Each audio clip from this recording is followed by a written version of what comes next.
All right, David Brock's back. SHUKC Sports Pass. We are joined by Mill Valley Jaguar and future North Dakota State offensive lineman Ben Hecht. How you doing? Pretty good. So start us out talking about, obviously very few players from the area. I mean, it's a privilege to be able to go play Division I football. Talk a little bit about that process and how you landed at North Dakota State.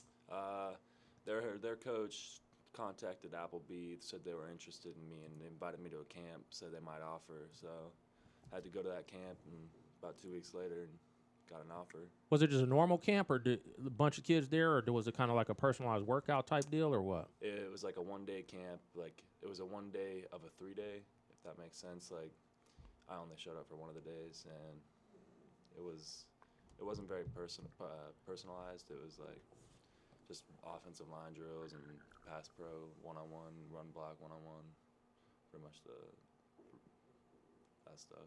So talk a little bit about that process for you. Is it something where, you've been playing football for quite a while, of course. Do you get nervous at all going to that type of atmosphere, knowing kind of the pressure that goes with it, the chance to get a scholarship out of it, or is it just football as is? I didn't really get nervous. I just came to play, really showed out, and I could have done better in a few drills, but, this is the first camp of the summer, so I wasn't too disappointed.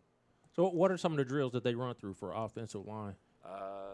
The drills, they had one drill where they had 2 people holding bags, and it was like you had to drive them off the ball. Like, they were just trying to hold you up.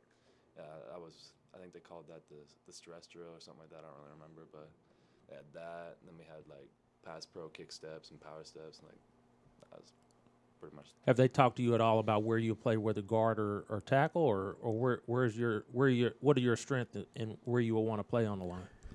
They talked about being a guard. They didn't really want me at tackle. They already have a pretty good tackle, and I think the 2015 class they recruited, so they put me at guard. So, of course, you guys had Evan last year who ended up going to K-State. So do you think having him as a D1 prospect at the time helped you at all with the offers and looks that come in? Of course, yeah. If one college is looking at one kid, like, other college is going to look, and they're going to see the film and see me and Evan double teaming people and kicking ass. You're going to see that. Oh, we got our first profanity, I guess, in a way. No, you're fine. You're fine. I've been waiting on that for about 3 years. Normally it's David. I'm glad he's relaxed enough in this environment that he can talk like that. And it's okay, man. This is football. It is. Normally we got to do a lot of on David because he gets a little upset. Get a little bit out of line. Talk a little bit about that relationship you had with Evan last year. You guys, he's a year older than you are, but was he kind of a mentor or kind of helped you along, or how much did you guys work together? No, I definitely looked up to him. I think of him as a brother. I'm still texting him every week, talking to him, seeing how he's doing. Actually, he broke his foot 2 weeks ago. Broke his pinky toe real bad. I don't know how big the screw is. He has a screw in his foot. So how was he making any progress up at K-State, or? I think he broke it during the 2 days. Okay.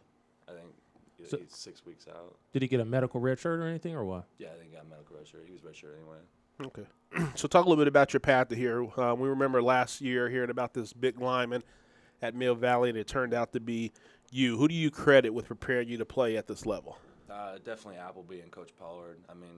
They're the ones that really prepared me and pushed me to be the best I could be every day and every game. I'm going to give you your first interview tip. You always got to make sure to shout out your parents as well. And my parents, my bad. Who got you playing the game early and paying to go to the just a little, I told my daughter already, you better give me as much props as possible or I cut you off. See, you guys have, Appleby has built like a program and things are progressing through. You guys got a lot of size. The left tackle, number 73, I don't know his name. So, who is going to be, the next in line for you guys on the offensive line that you think has some potential to maybe play at the next level? Definitely Keegan Zars or Alec Darrett. They definitely have some potential. They just got to work on their technique and work on their fundamentally sound, playing as a team and kind of focus on plays.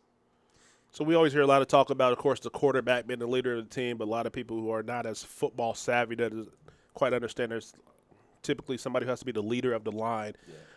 Probably no question that's you. Talk a little bit about the responsibility that comes with being the leader on the offensive line. I'm a leader, but there's also Tyler Shirley and Tanner Jenkins.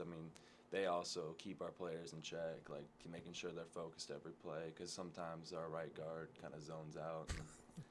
Man, you put him on. I'm gonna shout him out. Yeah. So Appleby looks like a genius this year. I mean, last year you guys obviously went out on the road a lot and played a lot of tough games against real good competition, went down to Derby. But, I mean, you guys have a lot of returning starters this year. You're off to the 4-0 start. Talk a little bit about that process of last year, facing a little bit of failure and now the success that you guys are seeing here this season. At the start of the summer, we knew it was going to be a tough schedule, so we just worked our ass off every day and got better. And when we played Aquinas the first game, we didn't want to lose, so we just left it all on the field. For the record, I picked you guys to win. For the record, he didn't. Thank you. I picked them the rest of the way. And that Derby game was just, crazy atmosphere and everything like that, too. I mean, you guys have gotten the fans involved up there in Mill Valley and everything. So talk a little bit about that atmosphere you get to play in every week when you are at home in Mill Valley and how the community has kind of embraced you guys. The community is amazing. Our fan section is just nuts. Like, I don't really hear them much when I'm on the field, but when I'm standing on the sideline and they're D's out, it's crazy. Oh, my bad. I don't mind. I love it. No, it's all good. Getting hyped up, it's all good. Dad kind of steps out the doorway like. So I slipped. Not really thinking. So let's talk a little bit about some of the players that you blocked for, and of course, one of those people that come to mind is Logan Cook. Yeah. Talk a little bit about Logan and blocking for him. Logan's a tremendous player. He's quick on his feet. He makes cuts, and he's just a playmaker. Same with Christian and Tristan Milne. They just run the ball, and they don't. I was going to talk about Tristan. He stepped up against Derby and had a real good game, and he probably doesn't get as much attention because of what Logan and Christian do, but he's been real good. How close have you guys been? You guys are all seniors this year. How long have you guys played together and been kind of a core group? We played together since middle school and probably since Pee Wee, but we're just pretty much brothers. We're all family. We all played for the same goal to win. So I know we talked at Media Day. You guys do some camps and things like that in the summer. Talk a little bit about how that process kind of goes to, like you said, you guys are sitting at 4-0, played some pretty good teams to start off the year. Talk about how that bonding and that time at camp and things like that this summer kind of helps you get to that point where you are today being 4-0. We went to Tulsa and KU. We went out there, and most of the teams we played this year, like during our schedule, we played in those camps, and we destroy them every play and drive them off the ball. We'd score touchdowns like every play. We looked real good against them, so we knew we could beat them. We just had to show out on Friday. When you're coach talking about a player like Logan who kind of shifts and goes different directions and stuff like that, do you guys just get used to blocking for something like that, or do you just try to maintain and take care of your responsibility to try and help him, or does he mess things up for you, I guess, in some cases, too, where he might try and cut back behind? Everyone messes up. Logan when he messes up good, and he ends up getting yards. Somehow he does it. It's just LK4. Talk a little bit about this defense, because they really sparked you guys last week against Derby and probably dominated again yesterday against Casey. Is it Casey Southwest? Casey Southwest, yeah. Early college? Preparatory school. Suited up how many? 22 on the roster. So we're going to have to talk to Appleby about that cupcake. Yeah. He had to put one cupcake It's on. probably a 2-year deal. I'm sure they're probably. Yeah. Next year we're in the EKL. Yeah. So you go from Derby. Casey Southwest. Then you have And Staley. then Staley. Yeah. That's a little bit of a practice in there, so you get that in there.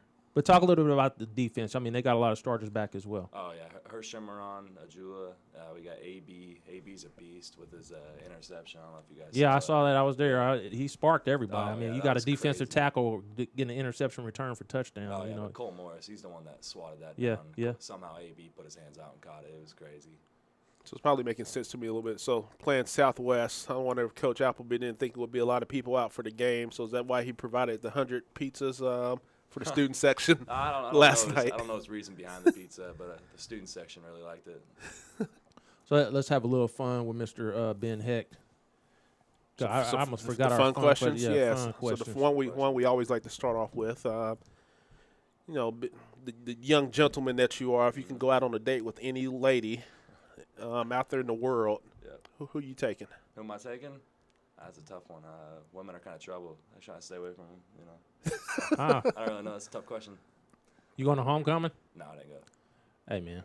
my guy's dedicated here. Yeah. So Hold on, we're not gonna let him go past that easy. There's not one lady, musician, actress, some model, somebody you wouldn't want to go out with one night. I feel like this is gonna bite me in the ass. It won't. But you got a girlfriend or something? Nah. No, you can't get bit for that one. Yeah. Selena Gomez, I guess. She's a babe. No, that's not too bad. If you can get any car. Any car. Oh, Ford Truck. Raptor. Raptor. Ford Raptor. I've never heard of that. Never heard of Ford Raptor? I'm gonna have to look I've it up. heard of it, but Was it a Nice sports truck. car? Nice truck. Ah, okay.